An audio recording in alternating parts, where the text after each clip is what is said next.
Hello students, now we are going to study Introductory Macroeconomics Chapter 6 Banking, Commercial Bank and the Central Bank Part 2nd.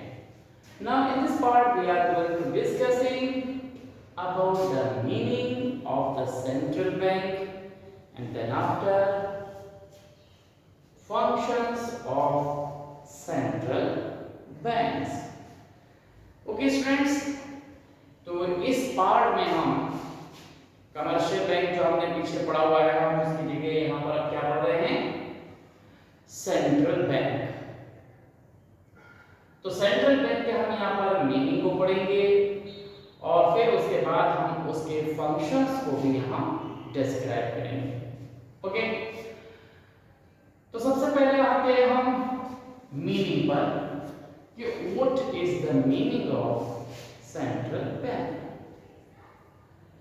देखिए, अगर हम central bank की बात करें तो central bank का मीन है कि जो कंट्री में जितनी भी जो बैंकिंग सिस्टम है यानी एंटायर बैंकिंग सिस्टम को लुक आफ्टर करने वाला एक कोई इंस्टीट्यूट जो पूरी कंट्रोलिंग करता है उसे हम क्या बोलेंगे, सेंट्रल बैंक हम बोलेंगे।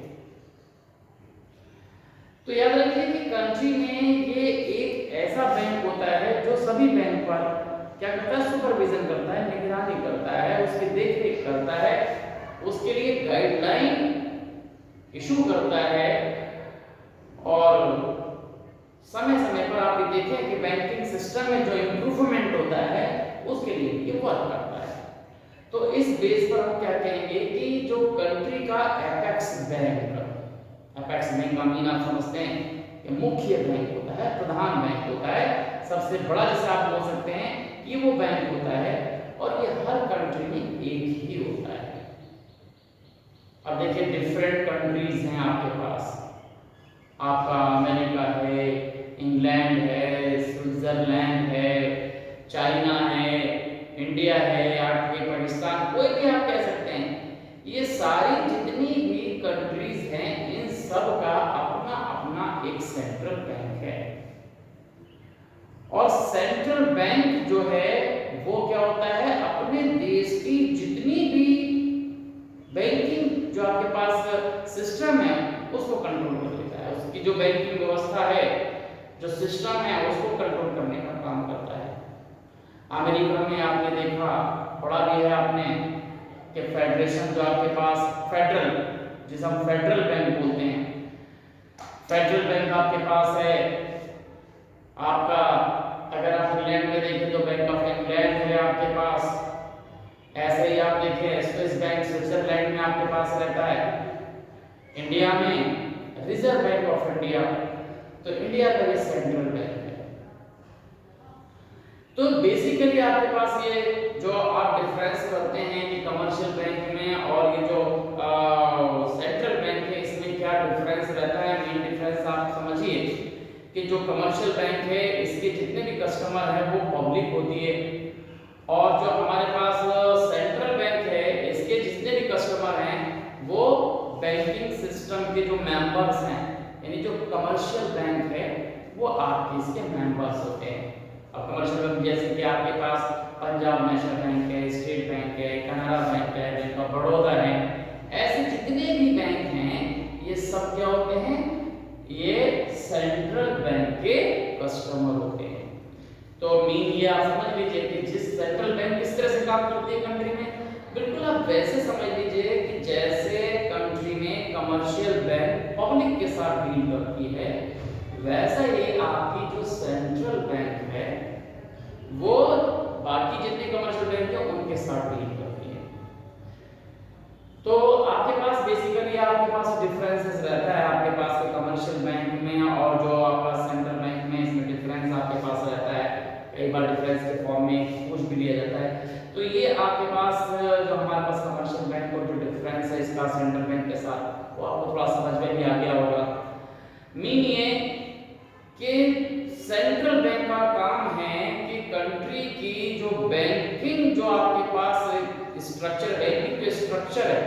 उसको स्ट्रॉन्ग बनना, उसको ज्यादा मजबूती देना, ये जो हमारे पास जो सर्कुलेशन है उन सबको अच्छी तरह से कंट्रोल करना, ये सब हमारे पास सेंट्रल बैंक के काम हैं। तो कंट्री का एपेक्स बैंक जो एंटायर बैंकिंग सिस्टम को सुपरवाइज करता है, कंट्रोल करता है, उनके लिए पॉलिसीज बनाता है, वो बैंक आपके पास सेंट्रल बैंक कहलाता है। तो ये आपको समझ में आ गया होगा कि जो सेंट्रल बैंक है वो क्या है। ओके, तो इस तरह से हमारे पास जो ये सेंट्रल बैंक है वो आप अच्छी तरह से आप समझ लीजिए। अब जो हमारे पास हम बात करते हैं फंक्शंस की बात करते हैं कि ये फंक्शंस हमारे पास क्या है। ओके, अब हम यहाँ पर फंक्शंस की बात करें तो हर कंट्री का जो सेंट्रल बैंक है उसके फंक्शंस लगभग आप समझ लीजिए सब कंट्री के सेम होंगे, बराबर वैसे ही होते हैं फंक्शंस। ओके, अगर हम अपने यहाँ इंडिया की हम बात करते हैं तो इंडिया में हमारा जो central bank RBI reserve bank of India, आप समझ लीजिए कि रिजर्व बैंक ऑफ इंडिया है, ये भी आपका एस्टेब्लिश आपको मालूम है कि 1935 में हुआ था जो हमारे पास सेंट्रल बैंक है। ओके, इसका फिर नेशनलाइज जो आप कह सकते हैं वो आपका हुआ था 1949 में। तो ये जो हमारे पास जो एज ए सेंट्रल बैंक जो आरबीआई है वो आपका यहाँ पर फंक्शंस कर रहा है, वर्क कर रहा है। तो हर बैंक के नहीं, मतलब जो सेंट्रल बैंक है हम उसी की बात करेंगे यहाँ पर कि हर कंट्री का जो सेंट्रल बैंक है उसके अलग-अलग फंक्शंस होते हैं। तो यहाँ पर हम बात करते हैं, सबसे पहले फंक्शंस की बात करेंगे कि पहला फंक्शंस आपके पास आ जाता है इशू ऑफ करेंसी। करेंसी का मीन आप देखिए कि हर कंट्री में अपनी अपनी करेंसी है। अगर आप अमेरिका में देखें तो डॉलर चल रहा है, कनाडा में भी डॉलर है आपके पास, इंग्लैंड में देखिए स्टर्लिंग पाउंड चल रहा है आपके पास, इटली में लिरा आपके पास चल रहा है, इंडिया में आपके पास रुपया चल रहा है। ओके, तो यहाँ पर हर तरह से गल्फ कंट्रीज है उसमें दिनार आपके पास रहता है, तो अलग-अलग दिनार हैं, सबकी अलग-अलग वैल्यूज हैं। तो यहाँ पर आप देखें कि ये जो सेंट्रल बैंक है उसका एक मेन जो पहला काम ये होता है कि कंट्री की जो करेंसी है उसे इशू करना।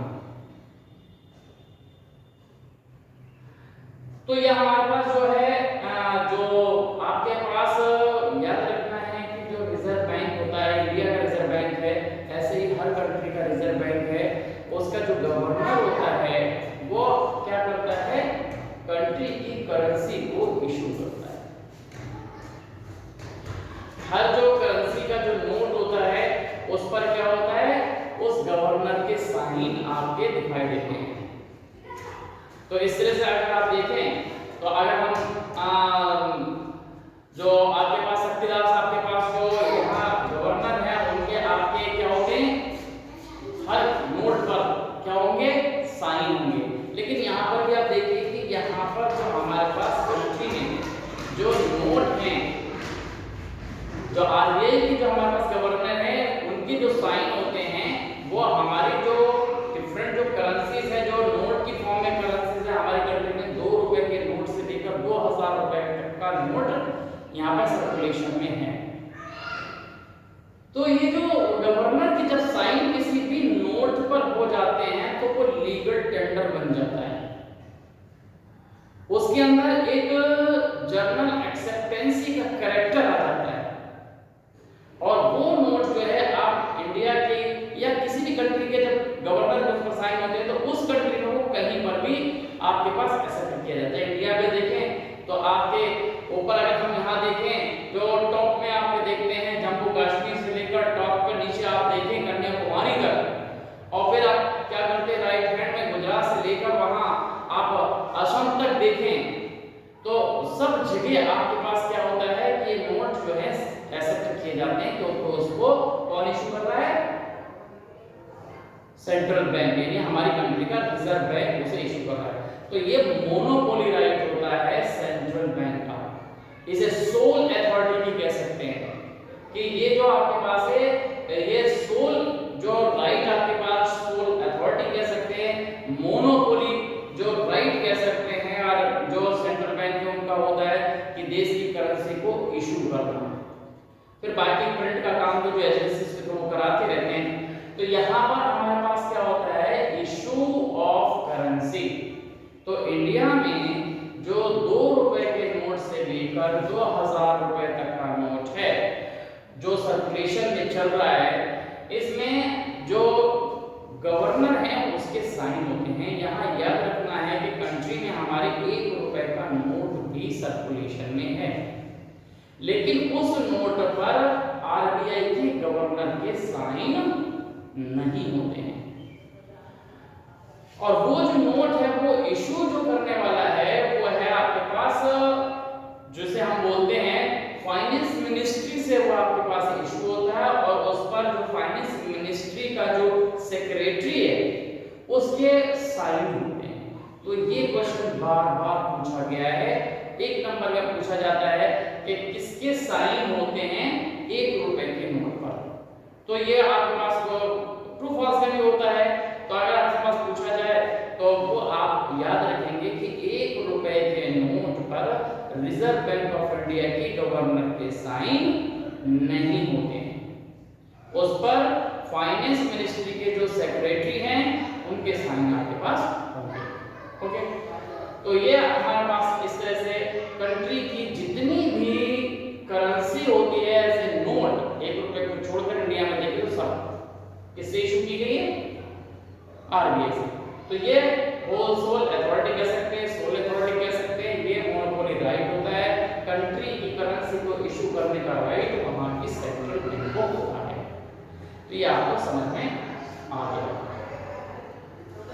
अब इसके बाद आता है दूसरा फंक्शन जिसे हम बोलते हैं बैंकर टू द गवर्नमेंट। अब यहाँ पर बैंकर टू द गवर्नमेंट को मतलब आपने समझ लिया क्या कहा गया है कि ये जो हमारे पास सेंट्रल बैंक ऑफ इंडिया के आरबीआई की बात करते हैं तो उसे कहा गया है कि ये सरकार का बैंक है, बैंकर टू द गवर्नमेंट। तो बैंकर टू द गवर्नमेंट क्यों कहा गया है, तो उसके लिए 2-3 फंक्शंस आप उसके अंदर लिख देते हैं कि क्यों इसे कहा गया है।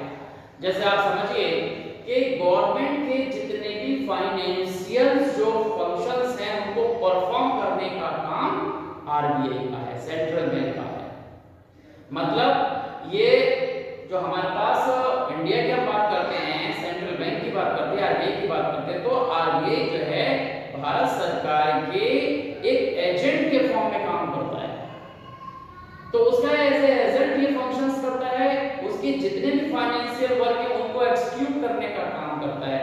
क्योंकि आरबीआई के अंदर गवर्नमेंट के जितनी भी मिनिस्ट्री है उन सबका अकाउंट होता है। जो अलग अलग मिनिस्ट्री है हर एक में आपके पास क्या होता है, उसका अकाउंट होता है। बजट के थ्रू वो जितना भी अमाउंट है डिफरेंट जो मिनिस्ट्री है उसमें वो आपके पास डिस्ट्रीब्यूट होता है, वहीं से वो फिर बाद में पूरी कंट्री में जो है वो अपने अपनी जगह वो पहुंच जाता है।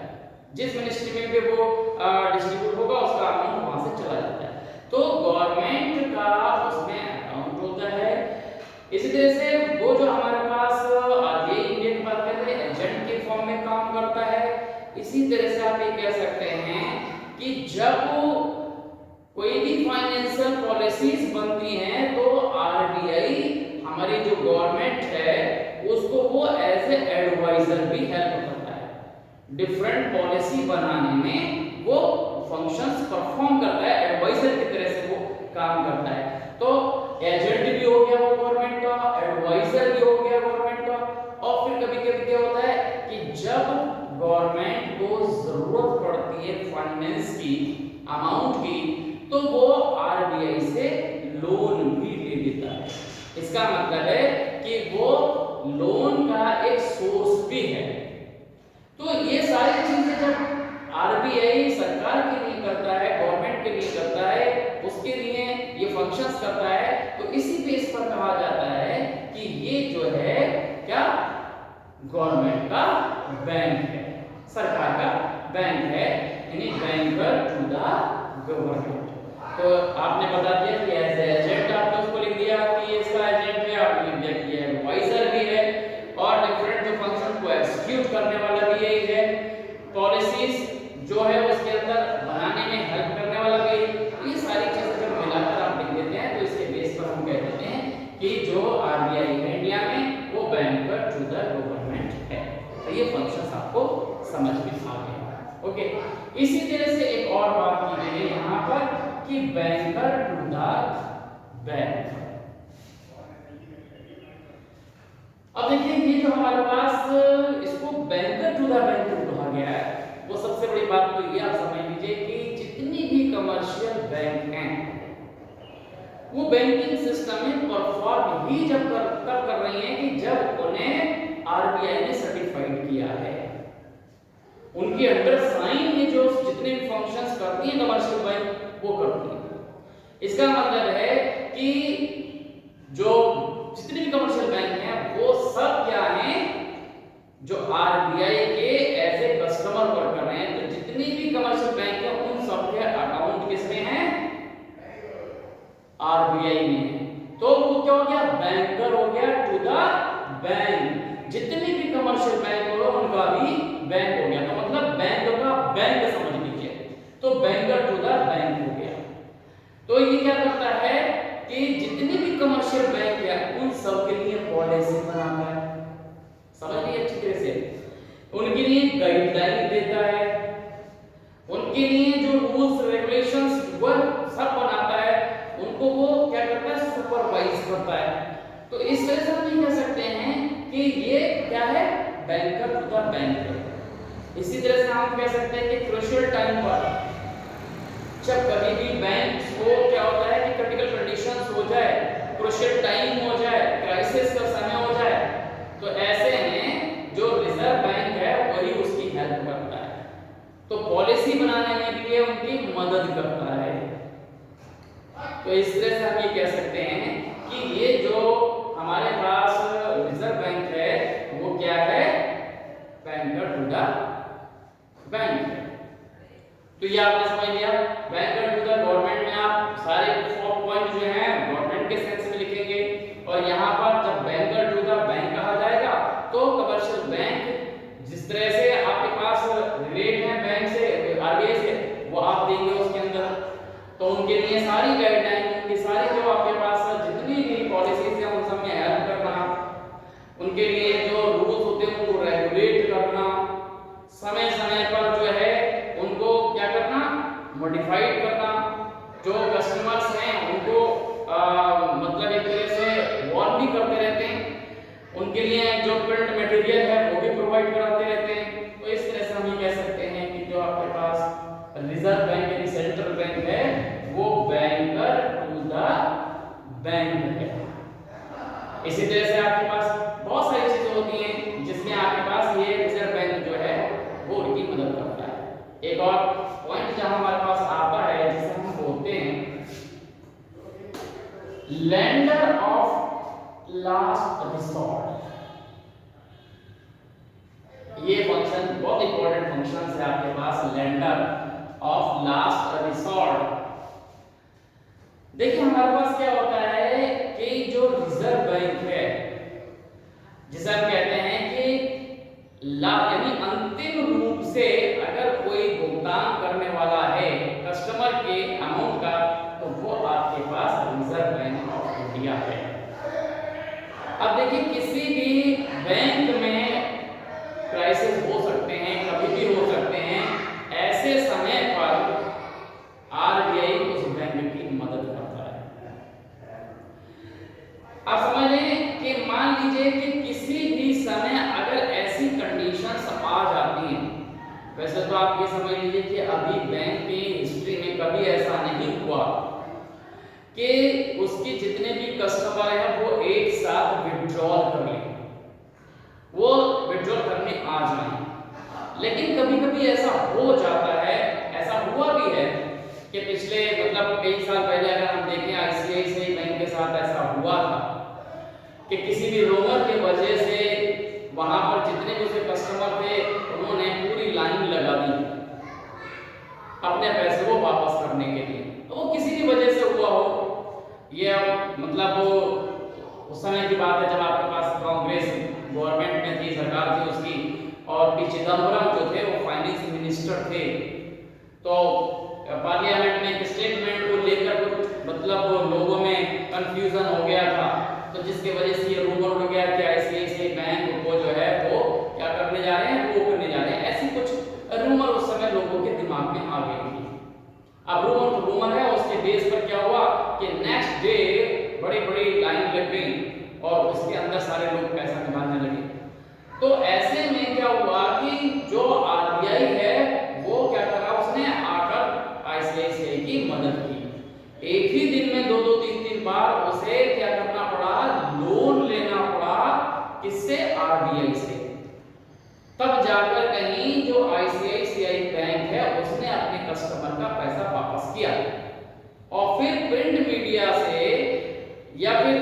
आपके पास जितना भी आपके पास आप कह सकते हैं कि जो टेलीविजन हो, मास मीडिया हो, आपके पास प्रिंट मीडिया हो, उसके थ्रू फिर ये कहा गया कि ऐसा नहीं है, तब जाकर वो लोगों की जो रूमर वाली बात थी वो समझ में आई, कंट्रोवर्सी खत्म हुई, तब जाकर कहीं आपके पास आईसीआईसीआई बैंक जो है वो अपने रन पर चलने लगे, मतलब अपने ट्रेड में आए।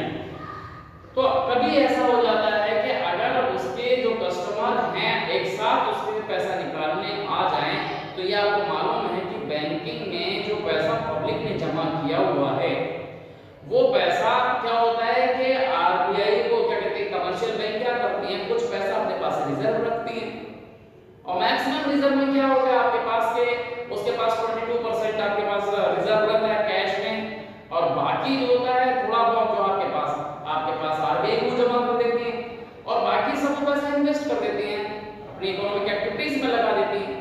तो अगर सारे लोग एक साथ पहुंच जाएंगे तो कहां से वो पैसा वापस करेंगे? तो ऐसे में जो है लोगों के पैसा वापस करने का काम फिर किसका रह जाता है? आरबीआई का रहता है। तो लास्ट रूप में, आखिर रूप में वो सामने आता है, कमर्शियल बैंक को मदद करने के लिए आ जाता है और उनका पैसा उन्हें देता है, जिससे कि बैंक की कैपेबिलिटी बनी रहे, उसकी जो क्रेडिबिलिटी है वो उस पर कोई आंच ना आए।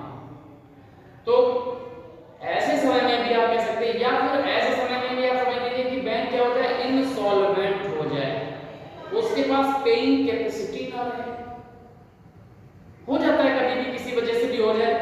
अगर इंसॉल्वेंट हो जाता है तब भी कस्टमर का पैसा जो है वो डूबने वाला नहीं।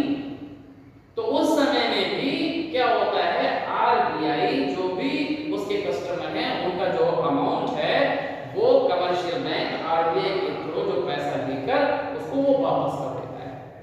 तो इस तरह से कह सकते हैं कि जब भी आपके पास क्रूशियल टाइम होता है, ऐसे समय में जो आरबीआई है वो क्या होता है, अंतिम रूप से उसकी मदद करने वाला होता है, इसीलिए कहा जाता है लेंडर ऑफ लास्ट रिसोर्ट। तो लेंडर ऑफ लास्ट रिसोर्ट का मीनिंग ये हुआ कि अंतिम रूप से भुगतान करने वाला कौन है, वो आरबीआई कहलाता है। तो ये आपको समझ में आ गया, ओके।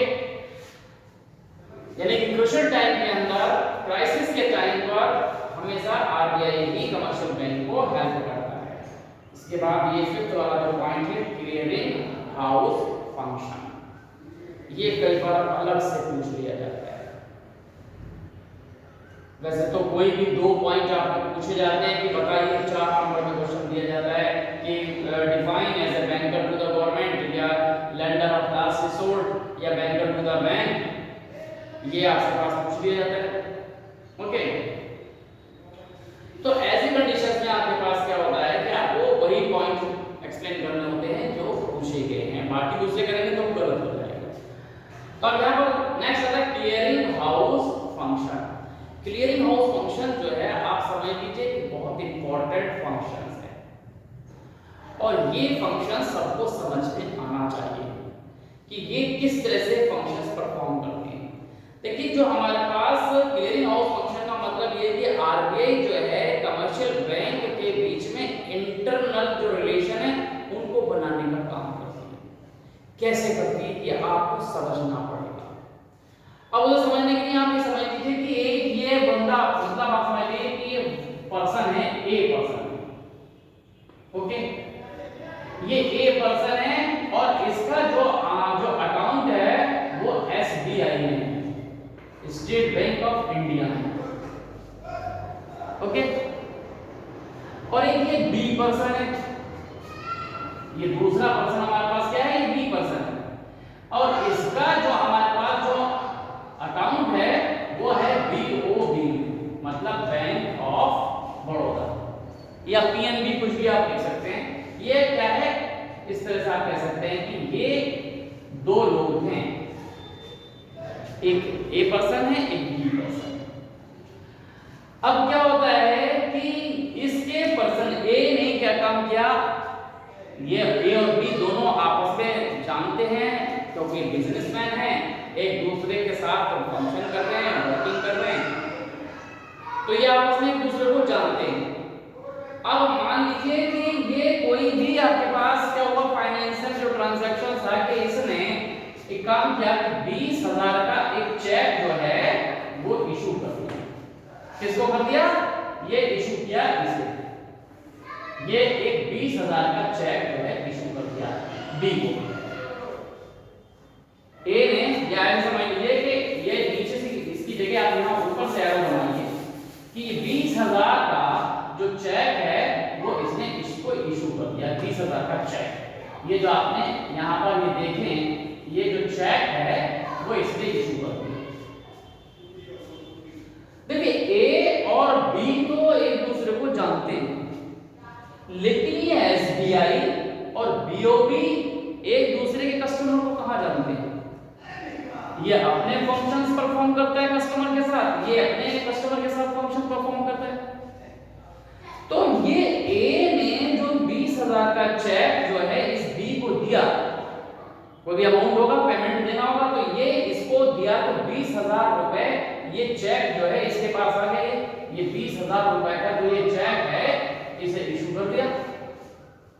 तो ये 20,000 रुपए जो इसने इशू किए, तो बी ये जो हमारे पास बीओबी है, इससे ये कैसे पता लगेगा कि ये जो चेक 20,000 का आया है, यह समझ लीजिए ये जो चेक 20,000 का आपके पास आया है कि ये चेक एक्चुअल में ये अकाउंट में उसके है या नहीं, तो कैसे पता लगेगा? या तो क्या हुआ कि इसने यहां पर एसबीआई ने चेक इशू कर दिया और ये चेक लेकर कहां गया? बीओबी में गया और इसने ये जमा कर दिया। अब इसने जमा किया तो अब बीओबी के साथ भी प्रॉब्लम आ जाती है कि ये 20,000 रुपए का चेक जैसे जमा किया तो उसे कोई भरोसा थोड़ी है, भाई इसका लिंक थोड़ी है, ये किसी थोड़ी जानता है। तो इसे कैसे पता लगेगा कि ये 20,000 रुपए एक्चुअल जो इसके पास हैं कि वो जमा किए हैं कि उसके अंदर आ गए? तो वो क्या करता है कि सबसे पहले जो 20,000 रुपए का चेक है वो इनिशियली एक एंट्री कर देता है, और फिर क्या होता है कि ये जो हमारा जो बीओबी है ये क्या काम करता है, इस चेक को वो अपने पास नहीं रखता। तो फिर वो क्या करता है, तो यहां पर देखिए ये हमारे पास एक यहां पर एक इंस्टीट्यूट होता है, इसे आरबीआई का इंस्टीट्यूट बोलते हैं। ये आपके पास ये आपके पास एक जो डिस्ट्रिक्ट है उसमें आपके पास ये जो क्लियरिंग हाउस हम इसको बोलते हैं, ये क्लियरिंग हाउस, ये जो क्लियरिंग हाउस है यहां पर जो डिस्ट्रिक्ट है उन सब की जितनी भी बैंकिंग सिस्टम है उन सबको इससे क्या करते हैं, अटैच कर लेते हैं, और ये आरबीआई से रिलेट होता है। ये किससे रिलेट होता है? ये सेंट्रल बैंक से होता है। ये जो सेंट्रल बैंक है उसका ये एक क्या है, एक ऑफिशियल जो आपके पास है, ये इसका आपके पास इंस्टीट्यूट है आपके पास, और इसका ये जो हमारे पास ये जितना भी ये कमर्शियल बैंक है, ये जितने भी बैंक हैं डिस्ट्रिक्ट में उन सबका यहाँ पर रिकॉर्ड या मेंटेन कह सकते हैं। ये कोर एक तरह से हो गया कि इसका भी इनकम हो गया, मतलब इसका भी डीलिंग इसके साथ है, इसकी भी डीलिंग इसके साथ है। ओके, तो यहाँ पर ये सबको सुपरवाइज करता है कि जो डिस्ट्रिक्ट है उसमें किस तरह की आपके पास वर्किंग मनी है। तो क्या होगा कि ये जैसे ही 20,000 रुपए का चेक यहाँ आया तो ये 20,000 रुपए का चेक ये जो है यहाँ जाना है। कौन? ये जो बी पर्सन है ये चेक लेकर कहां पहुंचा देगा? ये जो है क्लियरिंग हाउस में। अब जैसे ही क्लियरिंग हाउस में ये चेक गया तो इस चेक के ऊपर क्या किसका चेक है? ये एसबीआई का चेक है। ये एसबीआई ने चेक इशू किया है, तो एसबीआई के ऊपर किसने इशू किया है? ये सब प्रिंट रहता है उसके ऊपर। तो जैसे ही ये जाता है तो ये क्या चालू करेगा? इस एसबीआई का जो है रिकॉर्ड तुरंत ही ऑन करेगा। यहां पर मान लीजिए कोई भी नंबर हो सकता है, सी पर्सन हो सकता है, या जो क्लियरिंग हाउस को ये जो यहां पर होल्ड कर रहा है वो कोई पर्सन होता है, वो तुरंत अपने कंप्यूटर जो फंक्शंस होते हैं सब उससे परफॉर्म होता है। तो ये जो हमारे पास क्लियरिंग हाउस है ये क्या करेगा? ये इसका जो एसबीआई का चेक है वो अकाउंट तुरंत ऑन करेगा। ऑन करने के बाद वो देखेगा कि इस पर्सन का जो ए वाला पर्सन है क्या इसका अकाउंट वास्तव में है, अगर अकाउंट है तो ठीक है, फिर वो अकाउंट की जो अमाउंट है, जो उसकी राशि है, उसको वो देखता है क्या सफिशिएंट अमाउंट है। तो सफिशिएंट जब अमाउंट होता है तो 20,000 रुपए ये इसको क्या करेगा, क्लियर कर देगा। हाँ ये आपका क्लियर है, इसने ये उसे चेक कर दिया, साइन कर दिया और यहां से एक एंट्री कर दी और ये चेक जो है फिर से वापस आता है यहां और फिर ये फाइनल एंट्री यहां हो जाती है जो यहां से क्लियर होकर गया। इसका मतलब है कि क्लियर हाउस ने उसको वेरीफाई कर दिया कि इस पर्सन की अमाउंट है और इससे अमाउंट को लेकर इस चेक के अमाउंट में उसने कंफर्म कर दिया। तब क्या करेगा कि ये जो फाइनली जाकर इसके अकाउंट में जाकर वो पैसा ट्रांसफर हो जाता है। तो इस तरह से इन दोनों के बीच में या जितने भी कमर्शियल बैंक हैं उन दोनों के बीच के जो रिलेशन को क्लियर करने वाला ये क्लियरिंग हाउस है। पहले आप देखते थे कि एक चेक को जो है कैश करने में 2-2, 3 या 3 दिन लग जाते थे। तो उसका रीजन ये था कि जब आप चेक अकाउंट में जमा करते हैं तो वहां से चेक पहले क्लियर होने के लिए जाता था क्लियरिंग हाउस, वहां से वो क्लियर होके आता था कि एक्चुअल में ये सारी चीजें हैं, तब वो आपके पास होता है। और आजकल ये सारी चीजें जो है ऑटोमेटिक हो गई हैं। अब एटीएम क्या है, ये भी क्लियरिंग हाउस का काम कर रहे हैं। किसी भी आप एटीएम से किसी भी बैंक का अकाउंट आपके पास है, अब वहां से पैसा निकाल सकते हैं। तो कैसे पता लगता है कि सब एक तरह से क्या हो गया, कोर बैंक सारी हो गई हैं। तो जितने भी एटीएम है ये सारे इसी तरह के फंक्शन को परफॉर्म करते हैं। जैसे ही आप उसके अंदर डालेंगे तो कोड बॉक्स उसके पास आता है कि कहां का चेक है, किसका चेक है, और वो जो अमाउंट है वो क्लियर कर लेता है और तुरंत वहां से वेरीफाई करके वो इंस्ट्रक्शन कर देता है और वहां से एटीएम मशीन में अमाउंट निकाल देती है। एक तरह से आप ये समझ सकते हैं, इस तरह का फंक्शन आपके पास है और वो आप निकाल लेते हैं। तो ये क्लियरिंग हाउस फंक्शन आपको समझ में आ गया। ओके, ये आपके पास होता है clearing house function. Okay, next आपके पास आता है कस्टोडियन ऑफ फॉरेन करेंसी। ये भी सोल अथॉरिटी होती है किसी भी बैंक की, मतलब किसी भी नहीं, ये सेंट्रल बैंक की सोल अथॉरिटी है कि हर कंट्री के अंदर अलग-अलग करेंसी है। जैसे अमेरिका का डॉलर है, यहाँ का रुपया। ओके, तो अगर कोई पर्सन मान लीजिए कि अमेरिका से विजिट करने आता है तो यहाँ डॉलर नहीं चलता, तो क्या होता है कि सेंट्रल बैंक उस डॉलर को कन्वर्ट करके उसे रुपए में चेंज करके उसे दे देता है। तो ये कन्वर्जन करने का काम जो है वो किसका है, केवल सेंट्रल बैंक होता है। तो कंट्री की जो सेंट्रल बैंक है उनका ये काम होता है। ओके, तो जितनी भी फॉरेन करेंसीज है, हर फॉरेन करेंसी चाहे वो डॉलर हो, चाहे वो आपके पास दिनार हो, स्टर्लिंग पाउंड हो, यूरो हो, कोई भी हो, ये सारी जितनी भी आपके पास करेंसी है इनको कन्वर्ट करने का, इनको एक्सचेंज करने का, जो बदलने का काम है वो सेंट्रल बैंक का है। ओके, ये आपको समझ में आ गया। इसके बाद एक और फंक्शन होता है जिसे हम एक्सप्लेन करेंगे पूरा, जिसे आता है क्रेडिट कंट्रोल का फंक्शन। तो वो एक पूरा एक आपके पास फंक्शन है, वो आपको समझना होगा। वो अलग से 4 नंबर में पूछा जाता है, इसलिए उसे हमने यहाँ मेंशन नहीं किया है। वो आपको नेक्स्ट वीडियो में हम आपको समझाएंगे। ओके, तो ये आपको सब में समझ में आपको आ गया होगा। Okay, thank you.